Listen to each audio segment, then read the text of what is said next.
Hello students, welcome to my channel English Guidance for School Children. Summer Sun. This is the poem I am going to explain today. This is written by Robert Louis Stevenson और R.L. Stevenson. हम लोग उनको short में R.L. Stevenson कहते हैं. He was a famous writer of 19th century and wrote many novels which are of special interest for the children. बच्चों के लिए उन्होंने लिखा था ट्रेजर आइलैंड, किडनैप्ड एंड वो सब नॉवेल बच्चों को बहुत अच्छा लगता है. और उन्होंने कई सारे पोएम्स भी लिखे थे, बहुत सुंदर सुंदर पोएम्स लिखे थे. उसमें से एक है summer sun. He wrote many poems among which one is Summer Sun. This poem is taken, now I am explaining from the book New Mulberry for the students of class 6. So let's start with the poem. Summer Sun. Great is the sun and wide he goes through empty heaven without repose. And in the blue and glowing days, more thick than rain, he showers his rays. अच्छा, यहाँ पे writer इस कविता का नाम लिखा है summer सन. Actually हम लोग इंडियन लोग तो समर सन को थोड़ा डरते ही हैं. It gives a scorching heat. हम लोग का पूरा शरीर जल जाता है, इतना ज़ोर से उसका हीट आता है समर सन का. लेकिन R.L. स्टीवेंसन और Robert Louis Stevenson belong to Scotland में रहते थे. And this country was very cold country. वहाँ का वेदर जो है, मौसम जो है, इट इज़ वेरी कोल्ड. तो इसीलिए समर सन वहाँ के लिए वेरी प्लीजिंग है. Summer sun is very pleasing. तो इसीलिए हम लोग जैसा विंटर में सन को देख के खुश होते हैं, उसी तरह से स्कॉटलैंड के लोग या ठंडा के मौसम जहाँ पे है, the cold countries, people of cold countries loves the summer sun. Summer में उन लोग को सन उतना ही अच्छा लगता है. Great is the sun. Whatever whether sun, summer sun और winter sun, sun is always great because it gives us energy. The source of all the energies in our earth is sun. So great is the sun and wide he goes. तो sun इसीलिए बहुत great है. और wide he goes, that means he travels a lot. दिन रात तो वो चलते ही रहते हैं. Through empty heaven without repose.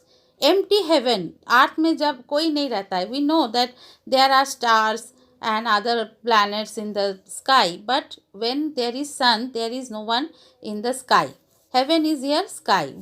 तो empty heaven में वो चलते रहते हैं without repose, that means without any rest. And in the blue and glowing days, more thick than rain, he showers his rays. तो blue and glowing days, that means when there is no rain. तो क्या है, sky क्या होता है, blue होता है. और डेज, दिन जो है बहुत उजाला होता है उसमें. मोर थिक देन रेन ही शावर्स हिज रेज. तो शावर के समय जितना वो चमकते हैं, उससे ज़्यादा इस समय चमकते हैं. Though closer still the blinds we pull to keep the shady parlour cool, yet he will find a chink or two to sleep his golden fingers through. तो क्या है कि वो क्या करते हैं, through closer still the blinds are heavy curtains. पर्दा जो है उसको ब्लाइंड्स कहा जाता है. तो ब्लाइंड को हटाने से ही वो दिखते हैं. To keep the shady parlour is the like drawing room, जहाँ पर लोग आते हैं, बैठते हैं, रेस्ट लेते हैं, दैट इज़ कॉल्ड पार्लर. तो पार्लर में शेडी, पार्लर में जहाँ पे कोई ऐसे आसपास में शेड है, पेड़ पौधा से ढका हुआ है, ठंडा है जहाँ का वे वातावरण, वैसे जगह में भी वो दिखते हैं. Though closer still the blinds we pull to keep the shady parlour cool. जितना भी हम लोग ब्लाइंड्स को खींच के शेडी पार्लर को शेडी और कूल रखने का कोशिश करते हैं. Yet he will find a chink or two. लेकिन फिर भी उसका थोड़ा सा छुटपुट किरण उसके अंदर आ ही जाता है। द चिंक मतलब क्या होता है कि क्रैक नैरो ओपनिंग, छोटा छोटा जो उसमें से हल्का हल्का जो ओपनिंग रहता है, होल रहता है, तो उसमें से सन रे आ ही जाता है। To sleep his golden fingers, here the sun ray is compare to the golden fingers. This is called metaphor, when the two things are compared without any use of as or like. यहाँ पे सन रे को golden fingers के साथ compare किया गया है, but there is no as or like here. You have to understand this. So the dusty attic spider clad, he through the keyhole maketh glad, and through the broken edge of tiles into the laddered hayloft smiles.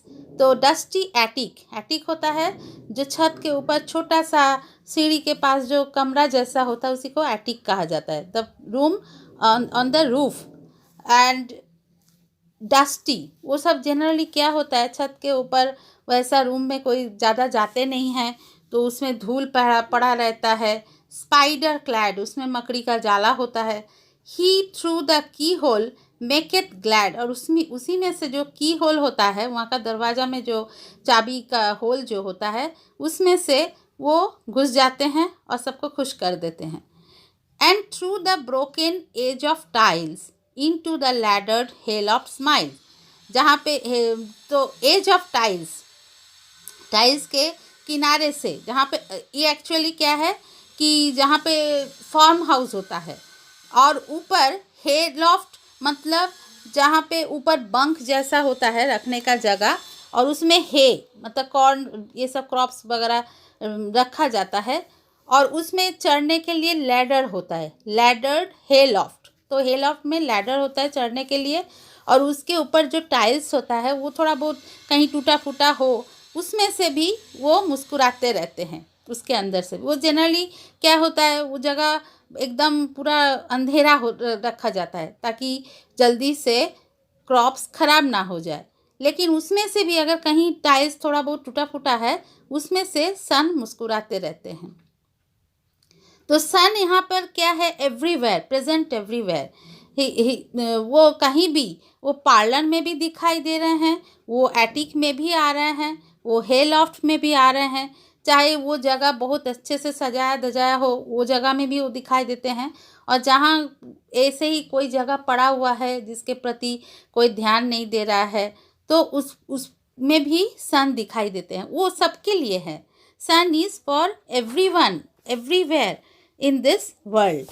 Meantime, his golden face around he bears to all the garden ground. और वहाँ पे वो golden face, उनका जो face जो है वो तो उनका कलर तो येलो है ना, गोल्डन जैसा है, गोल्ड के तरह. तो golden face, it is here there is also metaphor here, and the face of sun is compare to a golden face. तो सब जगह दिखाते हैं. He bears to all the garden ground, सारा गार्डन में वो अपना बेयर फेस दिखाते हैं. And sheds a warm and glittering look, और एकदम अच्छा सा गर्म और सुंदर चमकता हुआ लुक दिखाते हैं. Among the ivies in most nook, ivy is a kind of creeper, बेल जिसे कहते हैं, लता. क्रीपर नहीं, ये क्लाइंबर है, ऊपर चढ़ता है ये, और उसमें बहुत सुंदर फूल खिलते हैं, और उसी के और पूरा एकदम झाड़ी, घना झाड़ी उसका बन जाता है. तो लेकिन वो उसके अंदर से भी थोड़ा बहुत जहाँ कहीं भी खुला जगह हो, माने इनमोस्ट नूक माने अ डीप हिडन कॉर्नर से वो अपना चमकता हुआ फेस दिखाते हैं. Above the hills along the blue, round the bright air with footing true, और हिल्स के ऊपर जहाँ पे एकदम आसमान चमकता हुआ नील हो, round the bright air with footing true, और पूरा ब्राइट एयर जहाँ पे है, फूटिंग ट्रू माने a steady and balanced way of walking. देखो पहाड़ जो है वो ऊंचा नीचा है, लेकिन सन वहाँ पे भी स्टेडीली चमकता है, वहाँ पे भी वो लड़खड़ाते नहीं है. To please the child to paint the rose the gardener of the world he goes, और बच्चों को वो खुश कर देते हैं ताकि वो बैठ के रोज़ पेंट कर सके, माने अपने चित्र बना सके रोज़ का। और gardener of the world, here the sun is gardener, यार he is personified, he is as a gardener of the whole world. और वहाँ से भी वो जाते रहते हैं।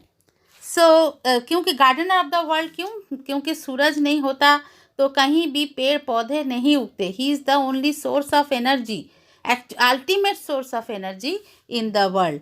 और he is great and he is everywhere, he gives his light to everyone, चाहे कोई भी हो, वो रिच हो पुअर हो, और बहुत अच्छे से रखा गया हो केयर करके, या अनकेयर्ड कोई पड़ा हुआ हो कोई जगह, वहाँ पे भी वो ऐसे ही सेम तरह से वो अपना खुशी भरा चेहरा दिखाते हैं।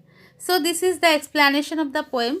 Children, if you haven't understood anything, if you have any doubt, then you can ask it in the comment box. Thank you.